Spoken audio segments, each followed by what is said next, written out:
ვიდეოდანობით თანხის თაღლითობით დაუფლების მცდელობის ფაქტზე დაკავებულ ნაციონალური მოძრაობის პოლიტიკური საბჭოს წევრს ლაშა ცანავას საქალაქო სასამართლომ აღკვეთის ღონისძიების სახით დღეს პატიმრობა შეუფარდა. ცანავა ბრალს არ აღიარებს დღევანდელ პროცესზე.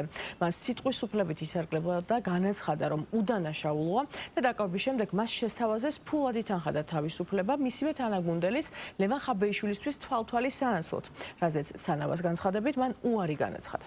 შეგახსენებთ, რომ სუსის ანტიკორუფციული სააგენტოს ჩატარებული გამოძიების მასალებით ცანავა უცხო ქვეყნის მოქალაქეს გავლენიანი ნაცნობების მეშვეობით საქართველოში ერთწლიანი ბინადრობის ნებართვის მიღებას შეპირდა, რის სანაცვლოდაც მას $5,600 მოსთხოვა. მოთხოვნილი თანხის ნაწილი ბრალდებულმა უცხო ქვეყნის მოქალაქეს მის ანგარიშზე ჩაარიცხინა, ნაწილი კი $2,500 მაისში და ივნისში შეხვედრებზე გამოართვა. ბრალდება 9 წლამდე თავისუფლების აღკვეთას ითვალისწინებს. ლაშა ცანავა დღეს რატო დააკავეს? იმიტომ რომ უნდათ რომ რამენაირად ლევან ხაბეიშვილზე მოეხდინა ზეწოლა და რატო?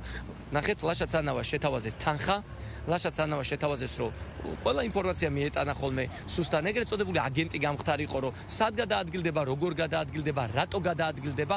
ეს პირდაპირ მიუთითებს, რომ ლევან ხაბეიშვილს ეშინიათ, მაგრამ ლაშა ცანავამ რა აირჩია? ლაშა ცანავამ არ აიღო თანხა, ლაშა ცანავამ არ აიღო ის ყველა მატერიალური სარგებელი, რასაც სუსი მას თავაზობდა, მანკაცი არ გაყიდა იდეები, მან ჩაიდინა რაინდულის აქციელი, მან ჩაიდინა გმირულის აქციელი და დღეს სუსმა გამოკეტა და პროკურატურამ, თორე ეს ყველაფერი რომ ლაშა ცანავას, რა თქმა უნდა, აიღო, შეთავაზება მიეღო, მაშინ მას უთხრეს, რომ ლაშა ცანავა იქნებოდა გარეთ. თბილისის საქალაქო სასამართლომ გაიზიარა ბრალდების არგუმენტაციასთან დაკავშირებით, რომ ლაშა ცანავას შეფარდებოდა აღკვეთის ღონისძიების სახით პატიმრობა, მოგეხსენებათ, მის მიერ ჩადენილია დანაშაულით, კერძოდ თაღლითობა. პატიმრობა, იმიტომ რომ ეს იყო სავალდებულო აუცილებელი, ამით დაზღვეული იქნა მთელი რიგი რისკები, კერძოდ ეს არის მიმალვის საფრთხე, ეს არის მოწმეებზე ზემოქმედების ფაქტორი, ეს არის მტკიცებულების განადგურების ფაქტორი.